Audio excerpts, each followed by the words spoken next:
Daxili prosedur qaydalarında dəyişiklik var.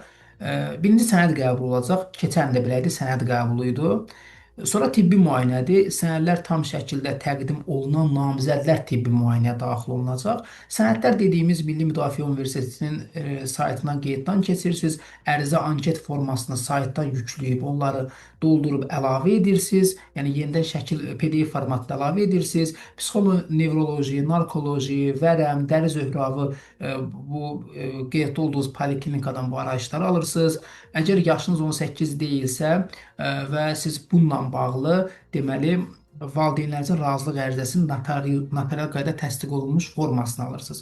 Əlavə olaraq yaşayış yeri haqqında arayış, ailə tərkibi haqqında arayış, əgər hərbi liseyə verirsinizsə, xroniki xəstəliklərlə bağlı müəyyən sənədlər var ki, onlar toplanmalıdır. Əsas budur. Sonra DİM-də ərizəniz təsdiq olunacaq. DİM-də toplanılan ballar ki var, onlar hissə-hissə sistemə yükləniləcək. Həmçinin müəyyən əlavə sənədlər də var, onlar da hissə-hissə sistemə yüklənilir.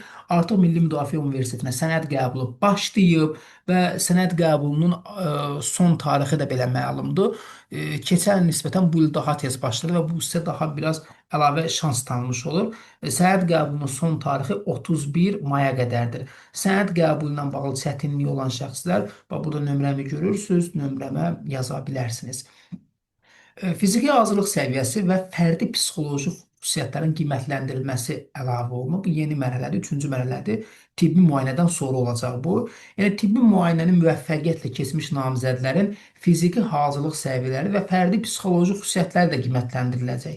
Fərdi psixoloji xüsusiyyətlərin qiymətləndirilməsi isə namizədin xarakteri, onun qabiliyyəti, ünsiyyət qurma bacarığı, davranış modeli və stresə davamlılığının müəyyən edilməsi məqsədi ilə aparılır ki, bu nə qədər hərbi rejimə uyğundur. Bu videoya ola bilsin ki, 3 il sonra baxacaqsınız, amma burada söhbət 2026-2027-dən gedir. Bu tarixləri deyəcəm sizə. Bu ancaq yəni bu il üçün, 2026-cı il üçün aiddir. 2026-2027 tədris ili üçün Heydər Əliyev adına hərbi institutda, hərbi tibb fakültəsinə, hərbi kolleclərə, burada tibbi müayinənin keçirmə vaxtı başlayacaq aprelin 1-dən iyunun 30-na qədər.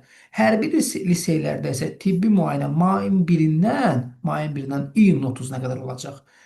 Seçimlərin aparılması, yəni orada sənəd verən abituriyentlərin yerləşdirilməsi isə iyulun 1-dən avqustun 31-nə qədər aparılacaq. Belə bir sual verirlər, bəs mən hərbidən kəsilsəm nə baş verəcək?